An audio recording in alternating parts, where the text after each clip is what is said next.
What a wonderful night we had. We just came back from the marriage retreat we had tonight. Tonight's session was great and powerful. The 80s. Yes, with the 80s team. And then we was such an awesome time. And I mean, we're able to share with the people tonight that the understanding your spouse is a very important part of a healthy marriage. You need to understand how your wife or your spouse function so that you can operate from that angle. God's divine design is to create a man and woman who function differently and they have different unique roles. And you need to work with God's design for your spouse. And once you understand God's design for your spouse, then you are able to meet certain of their emotional needs, you know, and I think that was powerful tonight. So understanding your spouse is a very good thing to have in a healthy marriage. And it stems from you becoming a student of your spouse, learning your spouse, sitting down to learn about your spouse, first from God's directive, God's design plan, how God designed your spouse to function,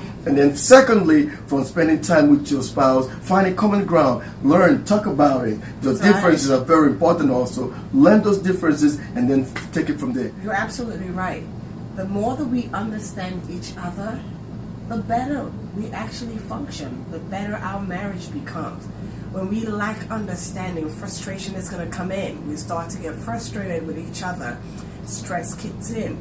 So what is it that we don't understand? One of the things that we learned and we realized is that whenever we had problems, if we did not resolve them, they don't go away. Unresolved issues never goes away. And it requires that we have understanding in the matter. We sit down, we work it out. To understand your spouse, it's a very important part of your marital growth and how you experience growth. That's right. Is based on how you understand each other.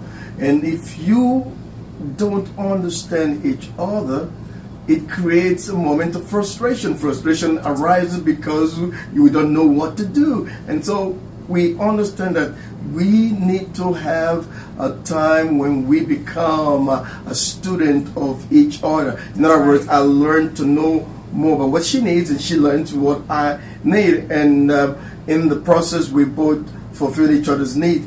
But more importantly tonight, we shared with the people is that understanding ranks the highest in the list of things to have in a healthy marriage. And understanding your spouse gives you the strength to know how to deal with your spouse and what your spouse needs based on God's design order, the way God wants it to work, the way God designed your spouse to function. When you learn how your spouse ought to function, then you deal with him or her from the perspective, how God designed it to be from the beginning. So it's very important that you learn to understand your spouse, how he or she function, and so that you can best meet the needs. I find it interesting that God in Genesis chapter 2 verse 18, and we're reading from the Amplified version, by the way, where he said that he made us counterparts. We're actually counterpart. We're not the same. God made us differently, and it's on purpose. And that just gets to me that we were made differently. We're wired differently, and it was all done by God on purpose. I think that's interesting. How do you see that, though? That's true. We were made differently, but we function together. Yes. Just like the steering wheel of a vehicle and the tire of a vehicle. They have different functions, but they have the same goal to accomplish this goal, which is to get the vehicle to the destination. And so is marriage. Man is wired differently from the woman. That's right. But they both function differently, but functioning to do the same together to accomplish the same goal. That's right. And so we need to have that understanding that you're different from me, and I have to work with your difference and honor your difference, celebrate your difference to accomplish the same goal. And the goal in marriage is what? The willingness to become one. The goal of marriage is the one of the proof of love also is the willingness to become one. That's right. You know, the scripture tells us clearly that a man leaves his parents and cleave unto the woman, join himself to the woman, and the two become what? One flesh. And so our goal is to become one, even though we have unique roles.